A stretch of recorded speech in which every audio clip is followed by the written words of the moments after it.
and Facebook. Welcome to the this is the seventh edition of our weekly live stream that we're doing as part of the 90-day language learning challenge, which started in September. Today, we are going over the topic of tackling a tough language. And by tough language, we mean any language that is very dissimilar to your native language or a language that you're very familiar with or fluent in. So, you know, there's really that's the operating definition of a tough language. And we have a special guest for you guys today. Michael is here. Hello, Michael. Hi, Tommy. Hi, everyone. So it is 7 p.m. for me in the Eastern time zone in the US, and you are in Australia. Is that right? That's right. 10 a.m. in the morning here in Canberra. So welcome. So good morning, and wherever you guys are in the world, thanks for joining us. As I said, Michael, I'm not sure if I mentioned this since going live, but Michael was the champion of the Arabic 90-day language learning challenge. So he's gonna present in a few moments here on his experience and advice for other people who are learning a language that is very difficult. So as I mentioned, this live stream that we're doing is part of a series of live streams we're doing every week as part of the 90-day language learning challenge. And if you guys maybe are new to LingQ, you might not know what the language learning challenge is, and some of you may already be joined in a challenge. So I will just briefly share my screen and go over the challenge with you. So I'm logged into the web app here, and on the library page, I'm gonna go over to the right and it says active challenges. I'm gonna click on that. Now, if you haven't joined a challenge, you're not gonna have any active challenges that you're joining with, that you have joined, but there are going to be some challenges that you can join. So the October challenge started a couple weeks ago. So if you guys are not yet in a challenge, I would suggest going to the October challenge and joining that. Now, just quickly, the rules of the challenge so there's two challenges. There's the regular challenge and the hardcore challenge. Now, the regular challenge is very simple. You have 90 days to hit your coins target. And the way you get coins is through creating links, creating known words, spending time listening to a lesson on LingQ, and spending time reading a lesson on LingQ. You can get your coins in any combination of those 4 ways. And so for the October challenge, I have 90 days, and I'm already about 1/3 of the way through with my coins. And some people are already well past that. And Michael, I'm sure in your Arabic challenge, you were well past the coins target within a couple weeks. yeah. Yeah, it's really motivating to see some of the users here on LingQ that are really crushing it. You know, I know a lot of people struggle to find the time to, spend time with the language, whether on LingQ or elsewhere. So it's really motivating to see other people who are really doing a lot of activity. Because ultimately, if you want to learn a language, you have to spend time with that language. And LingQ is a great app that helps you do that with content that you can choose whether you're importing it yourself or choosing existing lessons on the platform. So we went over the regular challenge, and now the hardcore challenge is a bit different.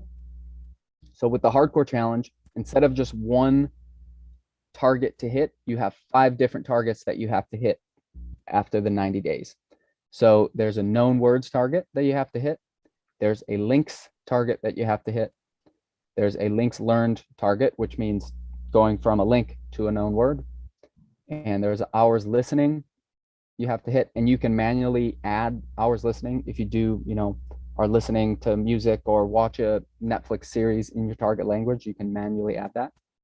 And then there's a words of reading target that you have to hit. So those are the rules of the challenge, and you can still join a challenge if you have not. So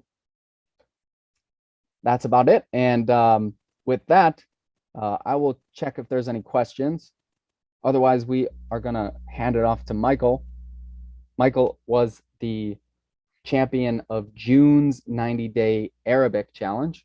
And Arabic, for those of you who don't know, is quite a difficult language, even for Arabic speakers. It's very difficult to write, and Michael will explain more. But I assume it's because of the script. And otherwise, Arabic is just very different linguistically to English. So that's what makes it a very difficult language. And with that, Michael, why don't you take it away and tell us what you have to say about learning a difficult language. Thanks very much, Tommy, and thanks for organising this forum. First of all, just to introduce myself, my name's Michael Katati, and a disclaimer, I'm a language learner, I'm not an expert, and I'm just conveying my experience here. But thanks to Tommy and LingQ for organising this session. I hope that some of the experience that I share will be helpful to others who are on the same journey, particularly with Arabic, and hopefully some of it also translates to other hard languages, though I'm only trying to learn Arabic. So I came to LingQ when I already had quite a bit of Arabic under my belt, so I can speak to that experience, but I can't speak to the experience of starting from scratch with LingQ. But I can share, how I use LingQ. I think a good way to describe that is that I'm using LingQ as my language learning HQ. With LingQ, I've made more progress in a few months than I'd done previously over several years. So I really congratulate LingQ on its platform, and LingQ 5, which is in beta, should make it even better. Anyway, at some points on my journey with Arabic, which has been quite a long one, I was doubting that I'd get to it before I was in the grave. But, I'm fairly confident now that if I keep working on it, and there's no question that learning a language requires work, that I should be able to learn Arabic in a reasonable time, which is my main goal. So, and as I go through the presentation, I'll try to share some tools, some sources and strategies that I hope people will find useful. Tommy's introduced the question of the hardness of Arabic. So let's explore a little why Arabic is a tough language. So according to the Foreign Services Institute, for English speakers, they estimate that it takes about 600 to 750 hours to learn a Romance language or a language like Dutch and Norwegian. And some of you will be familiar with this. However, Arabic shows up in the hardest category with Korean, Japanese, I think a couple of others, and it requires 2,200 class hours to reach proficiency level, which isn't, or what they call professional working proficiency, which isn't full mastery of the language, but good enough to be competent with it. So there's that issue of it being hard because of the distance from English. But there's also evidence that Arabic is even hard for native speakers.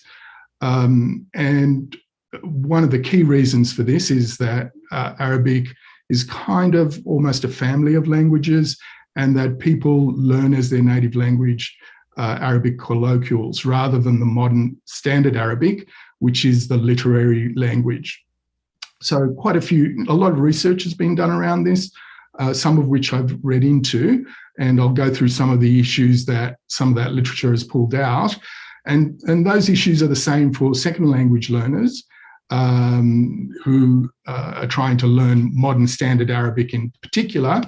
And for me, my main goal is to want to read Arabic. And so issues around difficulty of reading are sort of a key issue. So one of the issues is it's a cursive script. So, I think in English, probably our experience has been that it's easier to read. It's harder to read cursive, right? Also in Arabic, many of the letters are similar when they're printed on the page, particularly in the middle form of the letter. So a letter like B and N, they have the same kind of spike in the middle of a letter. And the only way you know the difference between them is whether there's a dot above or below. The same issue comes up with the letters T and Y. So, I've noticed with my own reading that sometimes I'll read a completely different word just because my brain has misrecognized one of these letters. So, there's an extra cognitive load in sort of decrypting the script as you're going along. Michael, if I could, if I could just ask a question. So, I mean, at this point, there's two things that I'm thinking of. So, one, you said that in Arabic, the local forms of the language are, or people learn the local forms rather than the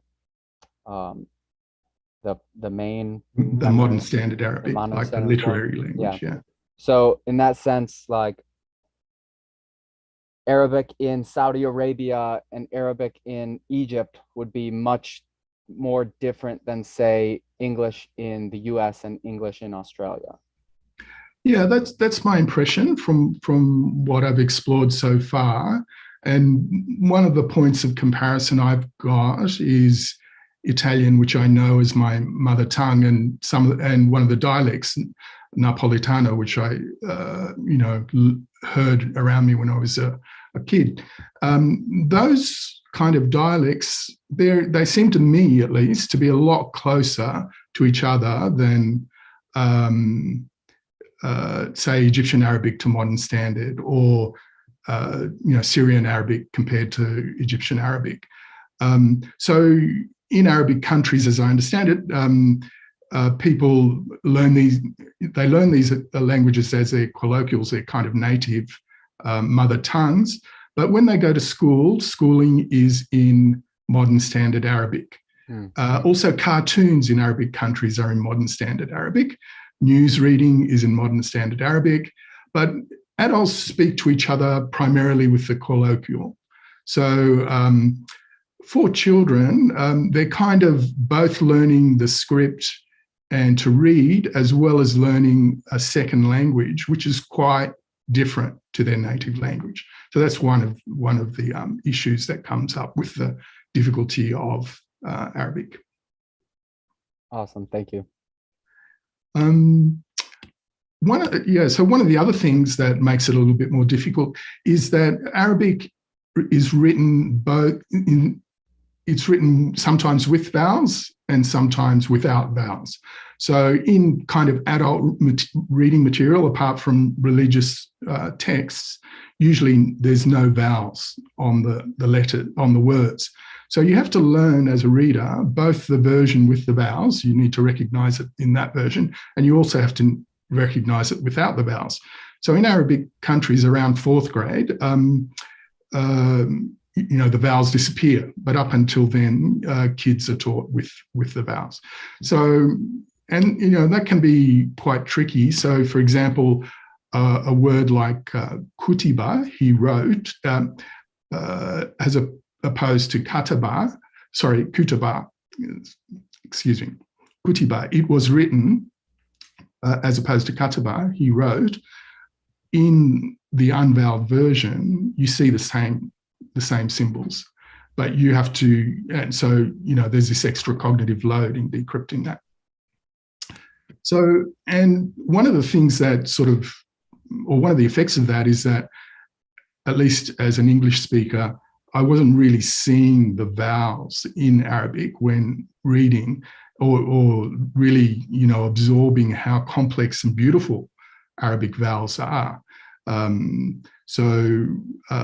Anyway, that's another one of the issues. Another thing that's worth mentioning is kind of the inflected nature of Arabic language and the patterns in Arabic language. So a word like the wolf becomes the up, wolves, whereas handkerchief, mindil, becomes handkerchiefs, manadil. It's a different pattern. So you have a lot of this sort of thing in Arabic. Also, words, you can add prefixes and suffixes. So, for a single word like house, it's also a single word when you say his house. Or if you say so his house or and her house. So in LingQ statistics, each of those turns up as just one word. So easily, if you know the pronouns, the suff, and a few prefixes, you get a whole family of words in terms of LingQ statistics. So perhaps a final thing to mention on sort of the kind of challenges around Arabic is its vocab size. So again, there's been research around this, and one figure I've seen is of around 25,000 word stems for Arabic, which is compared to about 10,000 for English. So a harder vocab, a larger vocab that you need to master. So we've talked about diglossia. Just to give you a sense of that, I'm sure the issues are different in other hard languages, but that's kind of what I've experienced with Arabic. Yeah, I think in similar but different in relation to the verbs. I'm sorry, the vowels in Arabic, how they don't show vowels. Something similar might be at play with tonal languages for someone who speaks English and is learning a tonal language like Chinese or Vietnamese. At least I can speak for Vietnamese. They have diacritical marks, so there might be a dot below a vowel or a line pointing up on a vowel, which denotes the tone. And for an English speaker, when you first read that, it means nothing to you, and it actually takes quite a while. Now, that's different in the sense that, well, there are vowels in English, but it's the pattern of expecting to see the vowel in the word, and in Arabic, when you don't see that, that can be confusing. Whereas in a tonal language, it's just we don't have in a non-tonal language, you have if you say a word with a different tone, it means the same. Maybe it has a different emotional context to it, but it doesn't change the entire meaning of the word. So so I guess in the further a language, or these more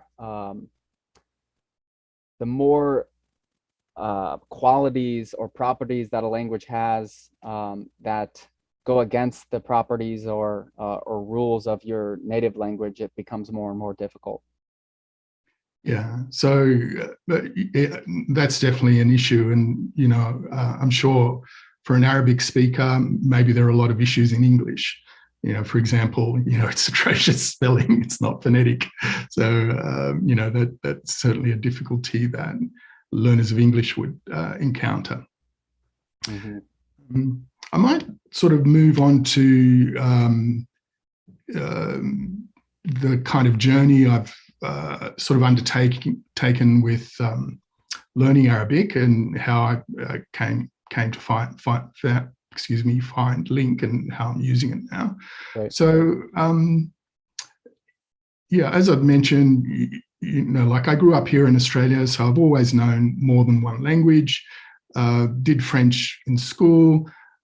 Arabic is something that I've really wanted to learn since I was in school. I was always had a fascination with it, and I still have this Teach Yourself Arabic book that I got then, but it was hopeless, right? The printing was terrible. This was before internet days, and I didn't even have any audio resources, so utterly hopeless. Didn't get very far at all, and so the project was parked for many, many years, and I came back to it from time to time. And in the meantime, I became a member of the Baha'i faith. And some of our sacred writings in their original language, many of them are in Arabic and many of them are in Farsi. And they date from the middle of the 19th century to the early 20th century, which was the period of Arabic literary renaissance.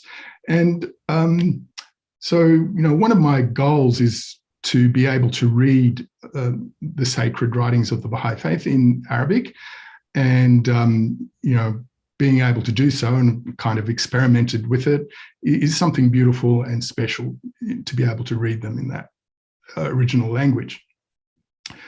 And in a historical sense, Arabic has played an equivalent role to Latin and Greek in the Mediterranean basin and in Persia. It was a language of science, philosophy, poetry, medicine, mathematics, you name it, for centuries. And I want to be able to access that literature. And although a lot of it has been translated, and certainly during the medieval period, it was translated into Latin. I mentioned Farsi was another language of the Baha'i teachings, and I could have started with that, but I thought I'd try the harder language first. Farsi is Indo-European, and I thought if I learned Arabic, then it would be easier to try Farsi. Ambitious. Sorry? Ambitious. Yeah, well, yeah, that's right. And I think part of, a reality check with learning Arabic is the realization of how much time it takes. I may never get to learning Farsi, but at this point, so we'll see how we go. But I'm really interested in Steve's journey, I watch his videos where he shares about how he's learning both Arabic and Farsi at the same time, and also tackling Arabic colloquial. So I'm really interested to see how that goes. And anyway, I wonder if I made the right choice. I've got many friends who speak Farsi, and it might have made more sense to tackle that. I would have had a speech community around me. But anyway, that's kind of the direction I decided to go in. So about 2015, or maybe a bit earlier, I've been seriously trying to learn Arabic. And it hasn't been constant. Sometimes I'd stop for months and months and then pick it up again. But one day, like I'm a bit of a nerd, so I bought another kind of Arabic for beginners, which I found in a secondhand bookstore one day. And I was going to lunch one day and I had this tucked under my arm. And, I walked past this guy, and his face, what was on his face shocked me. He looked scared, like this was just, an Arabic teach yourself book. And, in the last couple of decades, the world's gone a bit crazy. And, in a sense, that's another reason I wanted to learn Arabic.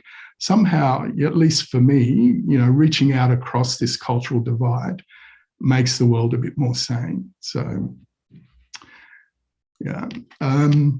So I wanted to kind of talk as well about some of the things I've tried to learn Arabic. So I tried Memrise, which is similar to Duolingo, which is basically a word memorization app.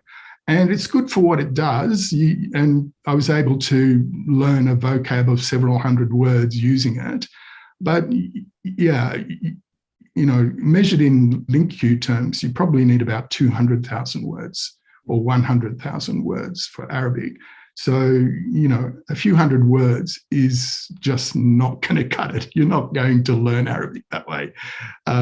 So, I kept exploring different things, and I'll mention some of the things that I found particularly helpful, and I hope those will be helpful to listeners as well. So I wanted to mention Medina Arabic, which is a kind of grammar book series. The nice thing about it is it's virtually all in Arabic, and it's stepped in very simple steps, and you see very little English on the page. So basically, while you're learning kind of sentence structure, basic grammar rules, you're also picking up vocab. So I'll just show the website where you can get those materials. Here we go. If I can find it. Here we are. So yeah. Okay, I can see your screen. Great. Thanks, Tommy. So Institute of the Language of the Quran, as you can see there, these guys, what they want to do as their end goal is learn to read the Quran properly. So grammar is very important to them. But this particular series of books, very well designed. And I'll show you the book so you can get a sense of that.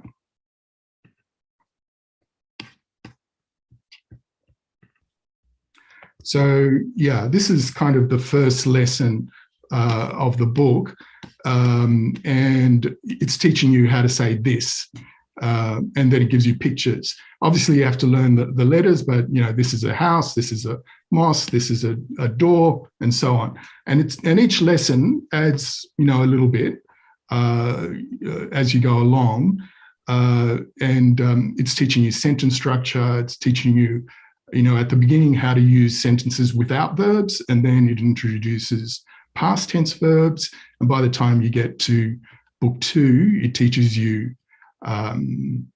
present tense verbs. And in Arabic, the past tense verbs are kind of the basic form. So I found this source really useful. And, even though I haven't remembered a lot of the grammar it teaches, the basic kind of mental map of it has kind of stuck with me, and it's been really useful when tackling harder materials. I'll stop share there. Yeah, and I'd imagine, especially at a very beginner level, images are very helpful. Yeah. So, and the nice thing about it was that it wasn't like, it doesn't give you many English props. So it really forces you to read the letters, and understand the sounds and that sort of thing. And so as well as teaching you the grammar, it's teaching you how to use Arabic in a practical sense as well. So I found that really useful. So another thing to mention about that website, LQ, so Language of the Quran in Toronto or Medina, if you search for Medina Arabic Toronto, you should be able to find it. They also have a set of videos.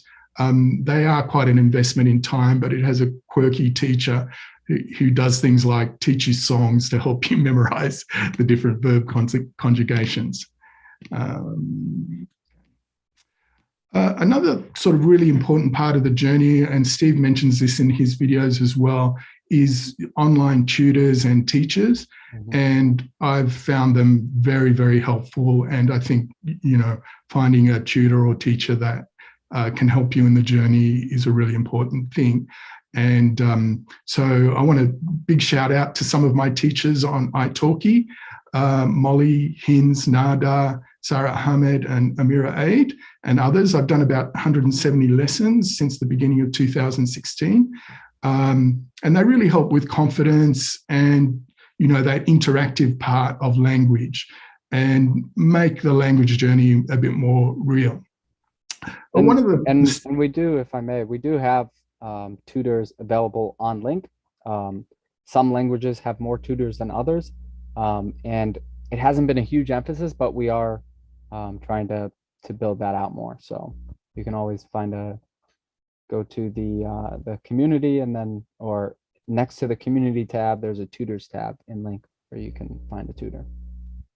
Yeah, and I think, if you haven't found a tutor, that's one place you can go. Having found people that I'm comfortable with, just continue, they kind of start becoming friends that you have a conversation with once a week. Yep. So absolutely. But one of the mistakes I made with teachers early on, and this wasn't my teacher's fault, it was my fault, is I got lazy. So basically I got into this mindset where I thought, I'll let my teachers teach me Arabic.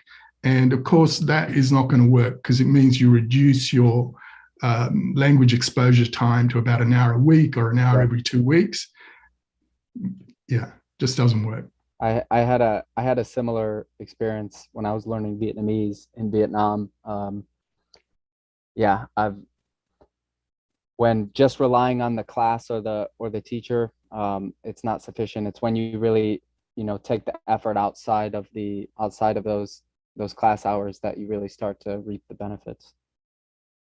Yeah, absolutely. I think this kind of concept of proactive learning is really essential for to get to an outcome, or to get to a good mastery of a language in a reasonable time. Yeah, and a good suggestion that I've found really helpful is ask your tutors to recommend things outside, recommend resources for studying to kind of bridge that gap, between, or to connect the two worlds of, the studying with an instructor, and then your more independent learning.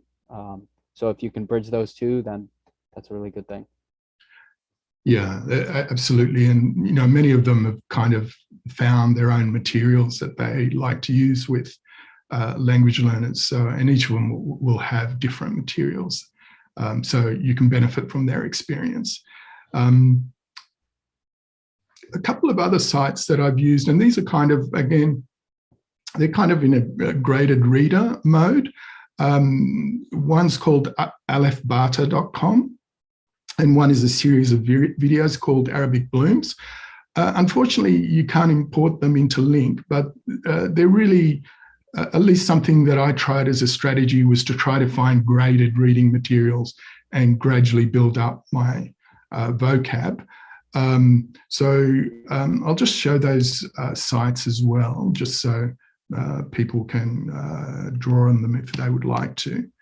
And do you know why they can't be imported into LingQ? I think they're just not set up for that. Just the structure of the page. Yeah. So Aleph Bata, this is basically is for children. It's children's reading materials. Mm-hmm. And, they have graded reading materials from kindergarten up to years 7, 8, 9. So basically you start right at the beginning and you work your way up. Not the most exciting reading material for an adult, but, it works. And they've got other things like games to teach you letters and that sort of stuff. So it's probably more useful beginning out, beginning rather than later on.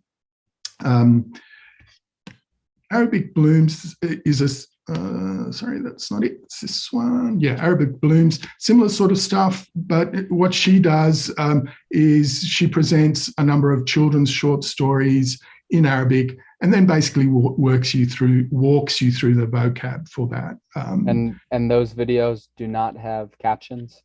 No, I don't think so. Sorry, ad's going to come up. Yeah, for those who may be unfamiliar with LingQ, if a YouTube video has captions, you can import it and create a lesson from a YouTube video to study in LingQ. But if they don't have lessons, or if they don't have captions, you can't do that. But obviously, if it's great material, then even if you can't import it into LingQ, it's still good to study with. Yeah. So Arabic Blooms, for example, she does about 40 short stories. So, it'd take a month or so to go through them. Quite useful if that's a strategy that you might like to use.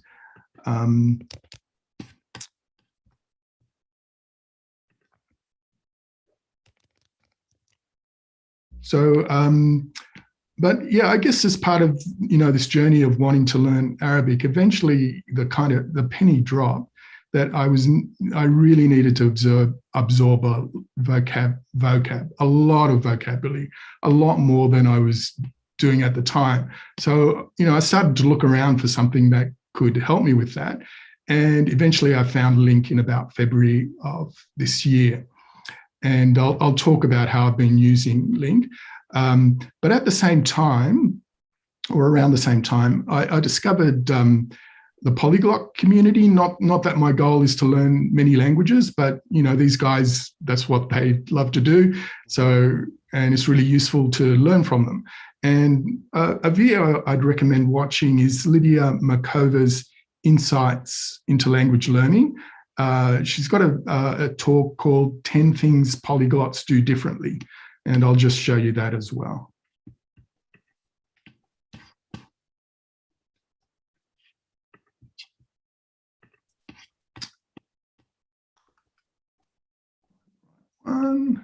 Yeah, so this is her video, and it's about a 40-minute talk, and there's even a summary of the key lessons that you can learn from polyglots. I will go ahead.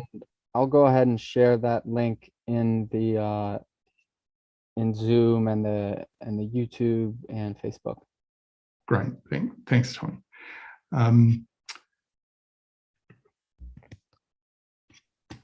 Sorry, moving around with screen sharing is, and then going back to my notes is taking a bit of time, but anyway.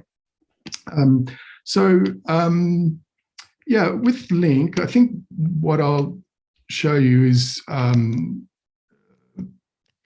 what I've kind of words learnt over time, and from that, hopefully it'll tell the story.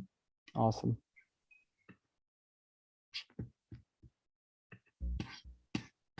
So hopefully this is it. Okay, so this is it. As you can see,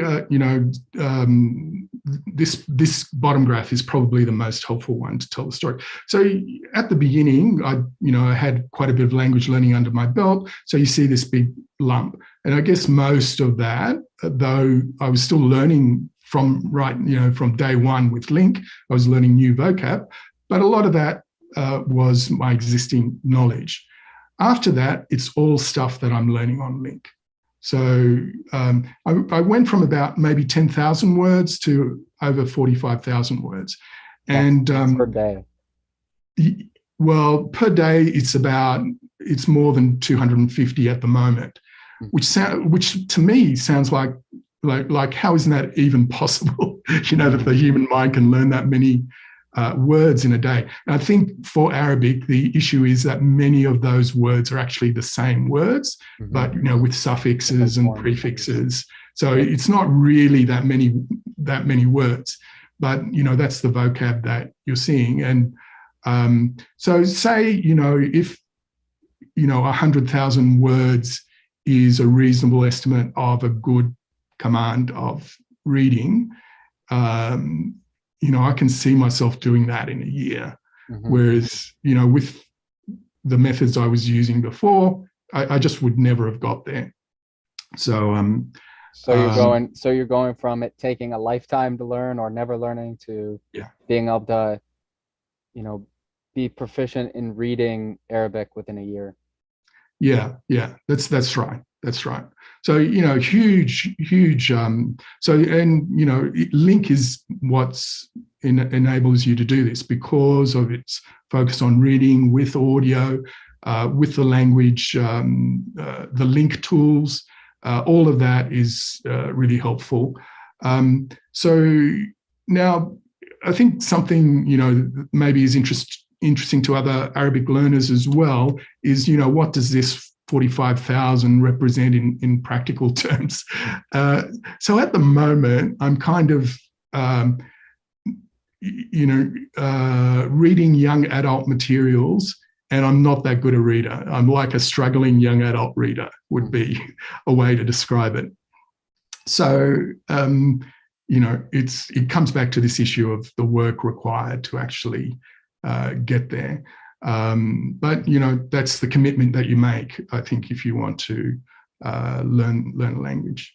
I noticed there's a couple of questions, so just wondering if we should. Yeah, absolutely. So we have one question from YouTube. Someone asked, how many languages do you speak? So I speak Italian and English, French very poorly, Arabic learning. So yeah, that's basically it. Yeah, so I think it is useful to understand if this is the first new language that you're learning, it's going to be a lot more difficult. But if you've already if you've already got one language under your belt, then I assume it becomes easier. Yeah, I think, I always knew more than one language. So I think that gives you confidence Hmm. at one level and at least, makes it a little less mysterious.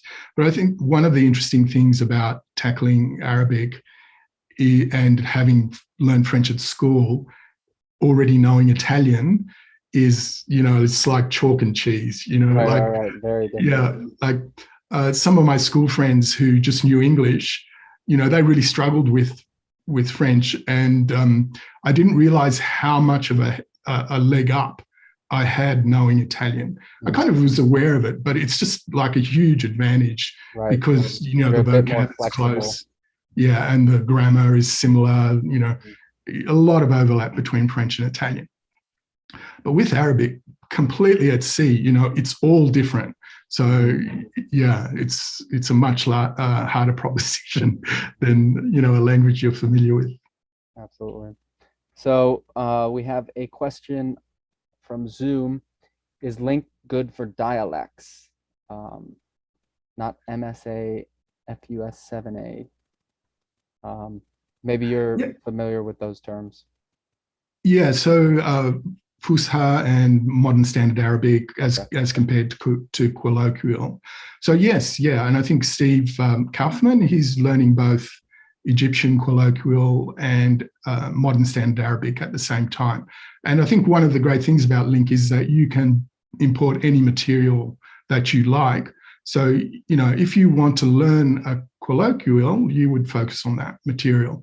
You'd have to go and find the material in writing as well, but colloquial audio is pretty easy to find, I think. Hmm.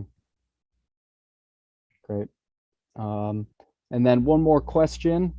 When you read a book with limited vocab knowledge, do you look up all your words right away? Also, what is the process when you tackle a book that is more difficult for your level? Yeah, this is a good question and raises a couple of issues.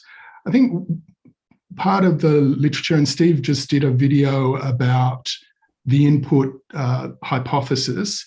And one of the ideas around that is that input is good for language learning if it's comprehensible. Hmm. So for that reason, I think it's what I try to do, at least at a pretty good level, is understand the word I'm seeing. So that usually, if it's a new word, it will probably mean clicking on it to find out its meaning. Though in Arabic, half the new words are actually words, so you don't need to click on those. So what was the second half of the question about? What is the process when you tackle a book that is more difficult Yeah, for your level? yeah. So I think a question that comes up here is what kind of material you want to read, be able to read, and when is the best time to tackle it. So, with all languages, there's different sub-languages, different registers. So, for example, I want to read the Baha'i writings, but that vocab is quite different to say something like Huckleberry Finn, which I just read. Hmm. So I think it's kind of judging when it's, if there's a group, some literature you want to read, when you're at that point where it's not so painful that you will actually keep going if you tackle it. So um, I think also it might be useful. So if you're if you're reading something that is beyond your level, there might be two general ways to approach it. One would be to sentence word by word. If you don't know it, you just click. If you're doing it on LingQ, you click on the word that you don't know and you look at the translation. Another way to approach it is just to read the whole sentence or paragraph and see if you can piece together the general idea, because a lot of the words you might be able to figure out in context. And another kind of a corollary to that, if you can read a summary, and maybe if there's not a summary, you can get a tutor to get a summary, or you can look up a summary in your native language. That way it will, like you said, it has to be comprehensible for you to get the benefit of it. So if you can get the general idea through a summary, whether that's a summary that you can read, a summary that a tutor gives you, or a summary that you could look up in your native language, then you have a general idea. So the content that you read will be more comprehensible, even if you don't understand every word for word. Okay, shall we keep going? Yep. Yeah, we got almost 14 more minutes here. So 14 more minutes. So yeah, I think I'm on track, but we'll see how we go. So yeah, so how was I using Link? When I started, went through the mini stories, which are really helpful and a great place to start, and using all the existing content on Link. One of the sources I found, and there's two reasons it's good for Arabic, is the Bible, and there's there's a bunch of translations of the Bible into Arabic, and also there's audio for it as well. As well as that, it's all printed with the vowels. So, and that's really helpful for reading Arabic. And there are a couple of good sites where you can download the audio and get the corresponding text as well. So on BibleGateway.com, you can get the easy to read version of Arabic, for example, and at faithcomesthroughhearing.com, you can find the audio and download the audio that goes with the text. So I found that very helpful. But after a while, even though there's plenty of beautiful literature in the Bible. For example, the story of Joseph is pretty moving. Genesis is poetry, but like anything, if there's not enough diversity there, it does get tedious. So after a while, I started to look for different things, and I found it took quite a while hunting it out, but eventually I found two Arabic sites which are really great, and they have Arabic audio material, original Arabic novels and other texts, and also translated works, works that we're familiar with in the English-speaking world, translated into Arabic. So I'll put these up on screen so you can see them.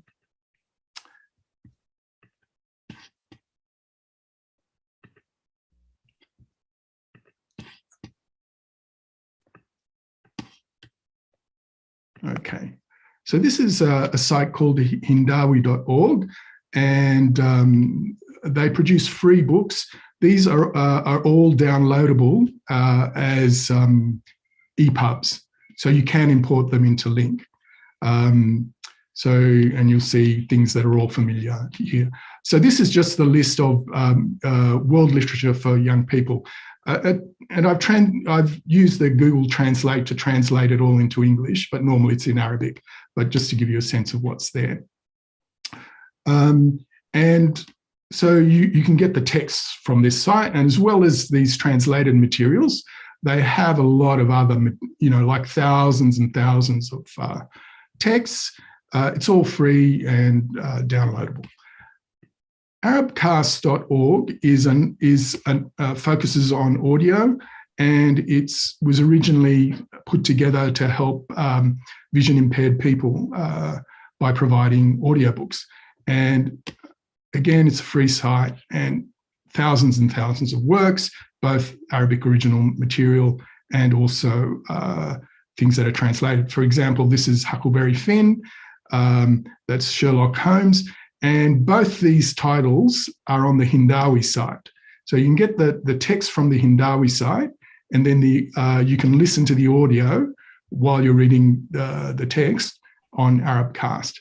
So, this is kind of something I've been looking for a while. And because I like to read books, this is kind of great material for me. A lot of the material in Modern Standard Arabic is media Arabic, and I just find that, like, for me at least, I just don't enjoy kind of listening to a newsreader talk about a news item. So novels are really the stuff I find helpful. So these are two sites that I'd recommend if you like reading books. Awesome. So should we pause for questions? Are there a couple of questions that? 1 second here. I'm just going to post in some. Let's see here. We have a question. One of my biggest roadblocks with learning Arabic is that I can never decide how to structure my studies between things like reading, speaking, listening, grammar, and vocab. Do you have any tips on how you structure your learning to incorporate all aspects? Yeah, so perhaps it's helpful to describe what I do in practice. So at the beginning of the day, I'll try and get in an hour to an hour and a half of reading and listening on LingQ. So that's my key activity for the day. Just do that before work in the morning. And then if I go out for a walk at lunchtime, I can listen to something on, again, through LingQ or a podcast or something like that. And then in the evening, so I eventually discovered Netflix, and there's a lot of audio in Arabic material, dubbed, unfortunately, for modern standard Arabic, but I can listen to that as I wind down at the end of the day. So the primary activities during the day are listening and reading. And I think they're the most important things based on this input, comprehensible input theory. But then at least once a week, I'm trying to, speak with someone, so meeting with a tutor. And grammar, I think, is kind of something that is useful to have a mental map of. But Arabic grammar is very complex, and you really only need you need a certain level, but you don't need to kind of know everything about Arabic grammar. If you know how verbs work, sentence structure, you've already got a fairly good basis to progress learning. So I wouldn't spend a lot of time on Arabic, but on grammar, but it would be useful to get at least a sense of it. And there are plenty of kind of Arabic grammar intros that you can find around the web. Yeah, and I know that Steve Kaufman, he says that he usually gets a grammar book for a language that he's learning, and he doesn't study it word for word, but he'll go through it every once in a while just to pick up a concept here and there. And we also, in the mini stories in LingQ, all the mini stories in every language are designed to teach the primary patterns in a language, including grammar, without explicitly focusing on them. So you're just, by being exposed to the different patterns, you learn them as a child would learn them. Yeah, and I've found that as well. That for some reason, like Arabic, the grammar is actually pretty good. It's not the most challenging aspect, I think. Mm-hmm. Once you become familiar with its patterns, it's very regular, and that's actually a helpful part of how the language works. Mm-hmm. I might just share as well Netflix and what you can do there. So as you can see, they've got audio in different dialects. So if your aim is to learn one of the dialects, you can go there. A frustrating aspect for you if you're trying to learn modern standard Arabic, which is what I'm doing, is that I haven't found, there's virtually no shows, there's none on Netflix that I've found at least, that are in modern standard Arabic. They're all in colloquial. However, you can get a lot of shows dubbed into modern standard Arabic. A lot of it is cartoons, so that's a little bit tedious. But there are one or two adult things there as well. There's Lupin, which is a French show gentleman thief sort of story. There's Blood and Water from South Africa, which is also in modern standard Arabic dubbing and is very well acted. So, but there's a diversity of things there that, certainly lots and lots and lots of audio that you can listen to. Unfortunately, the subtitles in Arabic are different to the dubbing in modern standard Arabic. But you could, I guess, compare between one and the other and find, and that might be helpful. So one of the other things I'm doing is, even if I'm winding down and watching a show I like in English, I just put on Arabic subtitles and, try and read along. And, it moves too fast at the moment for me, but I'll get the first half of it and, that's sort of practice that as well. I see we're coming up for the hour, so maybe I'll stop talking there. Cool, yeah. So a lot of great resources that Michael shared, and I will put links to all these resources in the YouTube description later. So if anybody didn't catch them, we can put them in there. And then I've also shared a link to a forum thread from the LingQ community that has resources for learning other languages. So we have a spreadsheet that breaks down language by language, different sites to find content, like the ebook sites that Michael shared with us. So, there's those sorts of sites for every language, and we have a spreadsheet that has a bunch of them. Now, obviously, it's not exhaustive. We have 38 languages on LingQ, so so some of the languages are going to have more resources than the other, but awesome resources that you shared with us, Michael. So thank you very much. And yeah, just in general, kind of your approach to learning Arabic was really helpful. So I hope a lot of people got a lot of value out of that. Thanks, Tommy. And it's been a real pleasure to meet you and to join today. I just wanted to show this. This is one of my other goals, which this is The Hobbit. So when I can read that, I'll be happy. But awesome. Yeah, it's still a bit of a struggle at the moment. But you get there step by step. Yeah, absolutely. So great. So thanks. Thank you, Michael, for coming on, and thank you everybody on Zoom, Facebook, YouTube for joining us. And if you have any lingering questions, you can reach out to me at thomas@lingq.com, or hop in the LingQ community, open a thread if you have a question. And we have over 1 million people have signed up for LingQ, so we have a huge community of language learners. So the chances are, if you're experiencing a problem in your learning, probably somebody else has gone through that same issue and they can help you out, or somebody already has gone through it and your question might already be answered in the forum. So thank you, everybody, and thank you, Michael. Thanks, Tommy. Okay, bye, everyone. Alrighty, bye-bye.